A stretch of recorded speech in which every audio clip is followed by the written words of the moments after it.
ಈಗ ಅರಸೀಕೆರೆ ತಾಲೂಕಿನಲ್ಲಿ ಈ ತರದ ಬರನ ನಾನು ನೋಡಿರ್ಲಿಲ್ಲ. ನಾನು ಶಾಸಕನಾದ್ಮೇಲೆ ಇವತ್ತೇ ಪ್ರಥಮವಾಗಿ ಬಂದಿದೆ.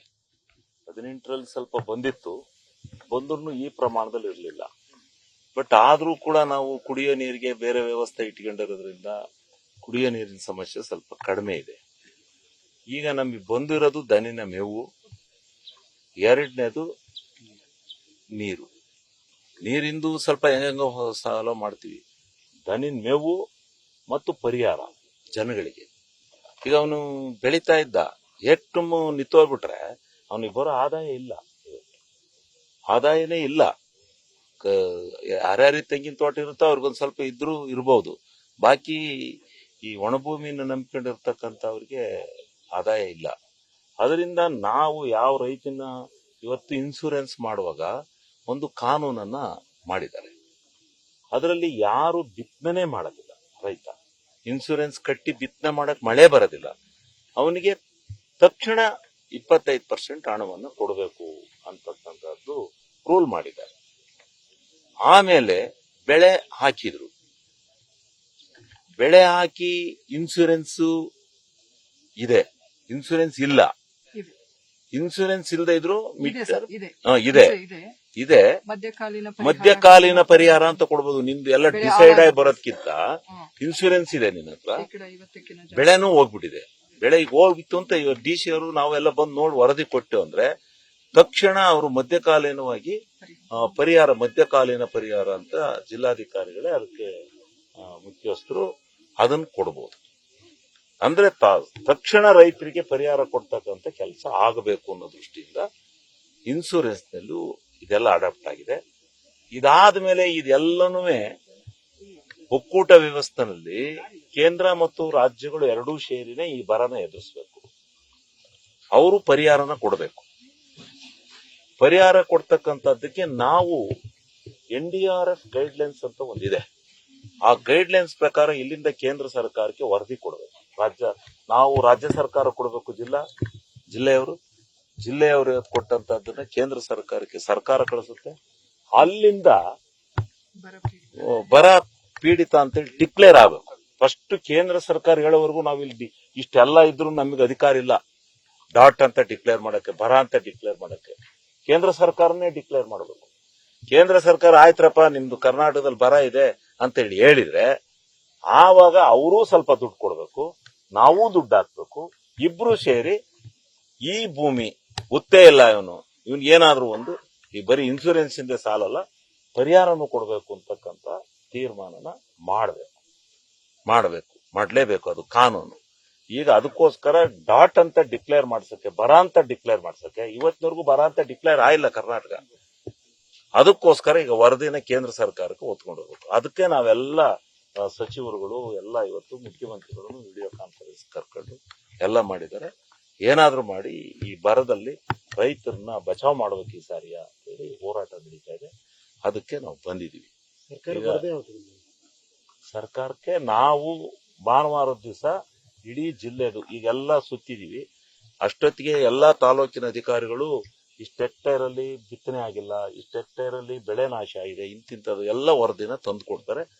ಅದನ್ನ ನಾವು ಸೋಮವಾರ ದಿವಸ ರಾಜ್ಯ ಸರ್ಕಾರಕ್ಕೆ ಮಂಡನೆ ಮಾಡ್ತೀವಿ. ಅಲ್ಲಿಂದ ರಾಜ್ಯ ಸರ್ಕಾರ ಡೆಲ್ಲಿಗೆ ಒಟ್ಟಿಗಾರೆ ಕಳಿಸಿ ಡಾಟ್ ಅಂತ ಡಿಕ್ಲೇರ್ ಮಾಡ್ತೀವಿ. ಎಷ್ಟು ಪ್ರಮಾಣದ ಬಿತ್ತನೆ? ಅರಸೀಕೆರೆನಲ್ಲಿ 4% ಮಾತ್ರ ಆಗಿದೆ, ಅದು ಹೋಗಿದೆ, ಯಾವುದು ಬಂದಿಲ್ಲ ಬೆಳೆ. ಒಟ್ಟಾರೆ ಜಿಲ್ಲೆಯಲ್ಲಿ ಎಷ್ಟು? 32% ಬಿತ್ತನೆ ಆಗಿರೋದು, ಅದು ಬಂದಿಲ್ಲ. ಬಂದಿದ್ರು ಮೆಕ್ಕೆಜೋಳ ಒಂದು ಬಂದಿದೆ, ಅದಕ್ಕೆ ಬಿಳಿ ನುಷಿ ರೋಗ ಬಂದಿದೆ. ಅದು ಬಿಳಿ ಸುಳಿ ರೋಗ, ಅದು ಸರ್ವನಾಶ ಆಗೋಯ್ತು, ಒಂಚೂರು ಇಲ್ಲ.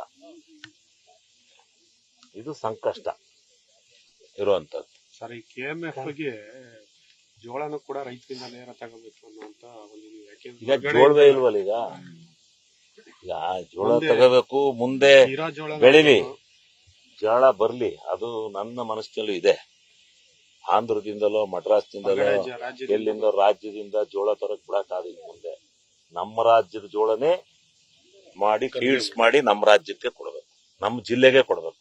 ಫಸ್ಟ್ ನಮ್ಮ ಜಿಲ್ಲೆದನ್ನೇ ತಗೊಳ್ಳಿ, ಅದು ಹೋರಾಟ ಇದೆ. ಅದನ್ನ ಸ್ಟ್ರೈಕ್ ಕೂತದಾಗ ಹೇಳಿದ್ವಿ ನಾವು ಹಾಸನದ DC ಆಫೀಸ್ ಮುಂದೆ ನಾವು ಜವಾಬ್ದಾರಿ ತಗೊಂಡಿದ್ದು.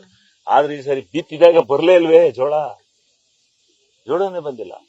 ಜೋಳ ಬಂದಿದ್ರೆ ಈ ಸರಿ ಗ್ಯಾರಂಟಿ ನಮ್ಮ ಜಿಲ್ಲೆ ಜೋಳನ ನಮ್ಮ ಜಿಲ್ಲೆಗೆ ವಿನಿಯೋಗ ಮಾಡಬೇಕು ಅಂತ ಹೇಳಿ ಹಠ ಮಾಡ್ತಿದ್ದೆ. ಸರಿ ಕಟ್ಟತಿ ಬೆಳೆನೇ ಬಂದಿಲ್ಲ. ಹೀಗಾಗಿದೆ. ಏನಾದ್ರೂ ಮಾಡಿ ರೈತರನ್ನ ಕಷ್ಟದಿಂದ ಪಾರು ಮಾಡುವಂತ ಕೆಲಸ. ರಾಜ್ಯದ ಹಣಕಾಸಿನ ಪರಿಸ್ಥಿತಿ ಆಗಿದೆ, ಹಣಕಾಸು ಹೈ ಕ್ಲಾಸ್ ಆಗಿದೆ. 3% ಕೊರತೆ ಇದೆ. ಯಾರು ಹೇಳಿದ್ರಿ? ಈಗ ನಾನು ಹೇಳದ್ ಕೇಳಿ. ಈಗ ಹಣಕಾಸಿನ ಬಗ್ಗೆ ಮಾತಾಡೋದು ಇಲ್ಲೆಲ್ಲ ಅಲ್ಲ. ಹಣಕಾಸು ಬರ ನಿರ್ವಹಣೆ ಕುರಿತಂತೆ ಯಾವ ರೀತಿ ಒಂದು ನಿರ್ದೇಶನ ಇಲ್ಲ. ಅವರು ನಮಗೆ ಕ್ಯಾಬಿನೆಟ್ ಮೀಟಿಂಗ್ ಅಲ್ಲಿ ಫಸ್ಟ್ ಕ್ಯಾಬಿನೆಟ್ ಮೀಟಿಂಗ್ ಅಲ್ಲೇ ಪೂರ್ಣ ಪ್ರಮಾಣದಲ್ಲಿ ಹೇಳಿದ್ದಾರೆ. ಪೂರ್ಣ ಪ್ರಮಾಣದಲ್ಲಿ ಅಧಿಕಾರನ ಕೊಟ್ಟಿದ್ದಾರೆ. ನೀವು ಮಾಡ್ಕೊಂಡು ತನ್ನಿ ವರದಿನ ಅಂತ ಹೇಳಿದ್ದಾರೆ. ನಾವು ಅದನ್ನ ಮಾಡೋಣ. ಫಸ್ಟ್ ಈಗ ನಾವು ತಗೊಂಡೋಗಿ ಈಗ ನಾನು ಅನುಮತಿ ತಗೊಂಡ್ ಬಂದಿದ್ದು ಮುಖ್ಯಮಂತ್ರಿಗಳ ಹತ್ರ. ನಾನು ಹಿಂಗ್ ಬರ ಪರಿಹಾರಕ್ಕೆ ಹೋಗ್ತಾ ಇದೀನಿ, ನಾನು ಹೋಗ್ಬೇಕು, ನಾವು ಜಿಲ್ಲಾಧಿಕಾರಿಗಳೆಲ್ಲ ಬರ ವೀಕ್ಷಣೆಗೆ ಹೋಗ್ಬೇಕು ನಾವು ಅಂತ ಹೇಳಿ. ಕೇಂದ್ರಕ್ಕೆ ಏನ್ ಡಿಮಾಂಡ್ ಮಾಡ್ತೀರಿ ಸರ್? ಪರಿಸ್ಥಿತಿ ಈ ತರ ಇರುವಾಗ ಬಿಡಪ್ಪ. ಇದರಲ್ಲಿ ಈಗ ಕೇಂದ್ರ ಇಸ್ ಎ ಕಾನ್ಸ್ಟಿಟ್ಯೂಷನಲ್, ಸಂವಿಧಾನಬದ್ಧವಾಗಿ ಒಂದು ರಾಜ್ಯ ಇಕ್ಕಟ್ಟಿಗೆ ಸಿಕ್ಕಿದಾಗ, ಯಾವುದೇ ಇಂಥ ಪರಿಸ್ಥಿತಿ ಬಂದಾಗ, ಬರದ ಪರಿಸ್ಥಿತಿ, ಫ್ಲಡ್ ಪರಿಸ್ಥಿತಿ, ಇಂಥ ಪರಿಸ್ಥಿತಿ ಬಂದಾಗ ಧಾವಿಸಿ ಬಂದು ಇಷ್ಟೊತ್ತಿಗೆ ಡಿಕ್ಲೇರ್ ಮಾಡಿ, ಇಲ್ಲೇ ಬಂದು ವರದಿ ತಗೊಂಡು ಡಿಕ್ಲೇರ್ ಮಾಡಿ ಇಷ್ಟೊತ್ತಿಗೆ ಧಾವಿಸಿ ಬರ್ಬೇಕಾಯ್ತು. ಬಂದಿಲ್ಲ. ಈಗ ಅವ್ರು ಬಂದಿಲ್ಲ ಅಂತ ನಾವು ಕೂರಕ್ಕಾಗಲ್ಲ. ಗೊತ್ತಾಯ್ತಾ? ಬಂದಿಲ್ಲ ಅಂತೇಳಿ ನಾವು ಬಿಡಕ್ಕಾಗಲ್ಲ.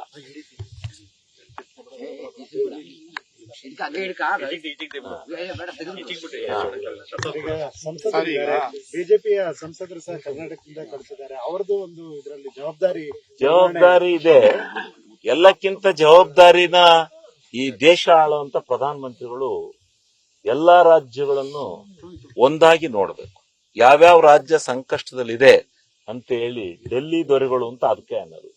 ಡೆಲ್ಲಿ ದೊರೆಗಳವರು, ನಾವು ರಾಜ್ಯದ ದೊರೆಗಳು ಇದ್ರೆ ಅವರು ಡೆಲ್ಲಿ ದೊರೆಗಳು. ಅವ್ರು ನೋಡ್ಬೇಕು. ನೋಡಿ ಪರಿಹಾರನ ಯಾವ್ಯಾವ ರಾಜ್ಯದ ಪರಿಸ್ಥಿತಿ ಏನಿದೆ ಅಂತಕ್ಕಂಥದ್ದನ್ನ ಸೂಕ್ತವಾಗಿ ಅಧ್ಯಯನ ಮಾಡಿ ಆ ಸರ್ಕಾರಕ್ಕೆ ಸೂಕ್ತ ಕಾಲದಲ್ಲಿ ಸೂಕ್ತವಾದಂತ ಪರಿಹಾರ ವ್ಯವಸ್ಥೆ ಮಾಡ್ತಕ್ಕಂಥದ್ದು ಅವರ ಇದು. ಈಗ ನಮಗೆ ಬರ ಬಂದಿದೆ ಅಂತ ಟ್ಯಾಕ್ಸ್ ಬಿಡ್ತಾರ? ನಮಗೆ 475,000 ಕೋಟಿ ಟ್ಯಾಕ್ಸ್ ಕರ್ನಾಟಕ ರಾಜ್ಯದಿಂದ ಕೇಂದ್ರ ಸರ್ಕಾರಕ್ಕೆ ಹೋಗುತ್ತೆ. 4.25 ಲಕ್ಷ ಕೋಟಿ ಹೋಗುತ್ತೆ. ಹೋದಾಗ ನಮಗೆ ಇಂಥ ಸಂಕಷ್ಟ ಸಿಕ್ಕಿದಾಗ ವಾಪಸ್ಸು ನಮಗೆ ಪರಿಹಾರ ಕೊಡಬೇಕಲ್ಲ. ಇನ್ನು ಇದನ್ನ ಫಾರ್ಮ್ಯಾಲಿಟೀಸ್ ಮಾಡ್ಕೊಂಡಿದ್ದಾರೆ ವರದಿ ಕೊಡಬೇಕು ಅಂತ. ಈ ವಾರದಲ್ಲಿ ವರದಿ ಹೋಗುತ್ತೆ. ಆಮೇಲೆ ಅವರು ಕಳಿಸ್ಲೇಬೇಕಾಗುತ್ತೆ. ಒಂದ್ಸಾರಿ ಕೊಟ್ಟಿರ್ಲಿಲ್ಲ ಪರಿಹಾರನ, ಕೋರ್ಟ್ಗೆ ತಗೊಂಡಿದ್ದಾತು, ಸುಪ್ರೀಂ ಕೋರ್ಟ್ಗೆ ತಗೊಂಡಿದ್ದಾತು. ಅದೇ ರೀತಿ ನೋಡೋಣ ಈ ಅಸೆಂಬ್ಲಿ ಒಳಗಡೆ ಈ ಚರ್ಚೆ ಆಗುತ್ತೋ ಇನ್ಯಾವ ಚರ್ಚೆ ಆಗುತ್ತೋ ಕಾದ್ ನೋಡೋಣ. ಖಾತೆ ಹಂಚಿಕೆ ಇವತ್ತು ನಾಳೆ ಮಾಡ್ತಾರೆ. ಖಾತೆ ಹಂಚಿಕೆ ಬಗ್ಗೆ ಏನು ಭಿನ್ನಾಭಿಪ್ರಾಯ ಇಲ್ಲ, ಮಾಡ್ತಾರೆ. ಅದು ಕಳೆದ ಬಾರಿ ಮುಖ್ಯಮಂತ್ರಿಗಳ ಪರಮಾಧಿಕಾರ. ಕಳೆದ ಬಾರಿನೇ ಹೇಳಿದ್ದೆ ಇವತ್ತು ನಾಳೆ ಆಗತ್ತೆ ಅಂತ ಹೇಳ್ತಾ ಇದ್ದೀವಿ. ವಿಳಂಬಕ್ಕೆ ಕಾರಣ ಏನು? ನನಗೆ ಗೊತ್ತಿಲ್ಲ, ನಾನು ಅಷ್ಟೊಂದು ದೊಡ್ಡನಲ್ಲ.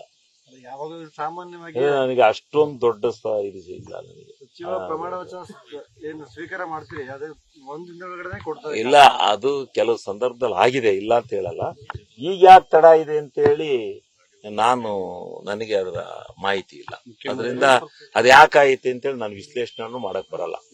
ಕೆಲವರು ವ್ಯಕ್ತಪಡಿಸಿದ್ರು ಮಂತ್ರಿ ಸ್ಥಾನಕ್ಕಾಗಿ. ಅದರ ನಡುವೆ HD ಕುಮಾರಸ್ವಾಮಿ ಅವರು ನಮ್ಮ JDS ಮನೆ ಬಾಗಿಲು ತೆರೆದಿದೆ ಅಂತ ಹೇಳಿ. ಈಗ ಅದು ಮುಕ್ತ ಆಹ್ವಾನ ಯಾರಿಗೆ ಕೊಟ್ಟಿದ್ದಾರೆ ಅಂತ ಬೇಕಲ್ಲ, ಕೊಟ್ಕೊಂಡು ನಾನು ಅದ್ರ ಬಗ್ಗೆ ಇವೆಲ್ಲ ರಾಜಕೀಯ ಗಿಮಿಕ್ ರಾಜಕೀಯ ನಾನು ಪ್ರತಿಕ್ರಿಯಿಸಲ್ಲ ಇವೆಲ್ಲ. ಯಾರ್ಯಾರು ಅಸಮಾಧಾನ ಈಗ ಯಾರ್ಯಾರಿಗೆ ಬಿಜೆಪಿ ಅವ್ರಿಗೂ ಕೊಟ್ಟರೋ, ಕರ್ನಾಟಕದಲ್ಲಿರೋರು ಎಲ್ಲಾ ಪಕ್ಷದವ್ರಿಗೂ ಕೊಟ್ಟರೋ, ಯಾರ್ಯಾರಿಗೆ ಕೊಟ್ಟಾರೆ, ಯಾರ್ಯಾರಿಗೆ ಕೊಟ್ಟಿದ್ದಾರೆ ಅಂತ ಬೇಕಲ್ಲ. ಅವ್ರ ಅಭಿಪ್ರಾಯ ಏನಿದೆಯೋ. ಜನರ ಪರವಾಗಿ ಇರೋರು ನೊಂದವ್ರ ಪರವಾಗಿ ಕೆಲಸ ಮಾಡ್ತೀವಿ ಅಂದವರು ನೊಂದಿರೋರು ನಮ್ಮ ಪಕ್ಷಕ್ಕೆ ಬನ್ನಿ ಅಂತ ಅದು ಬೇಡ, ಈ ಚರ್ಚೆ ಬೇಡ. ಚರ್ಚೆ ಮುಂದೆ ಮಾಡೋಣ ಅದ್ರ ಬಗ್ಗೆ, ಈಗ ಬೇಡ ಚರ್ಚೆ. Thank you. ಸರ್ ಹಂಗೆ ಮುಂದೆ ಬನ್ನಿ.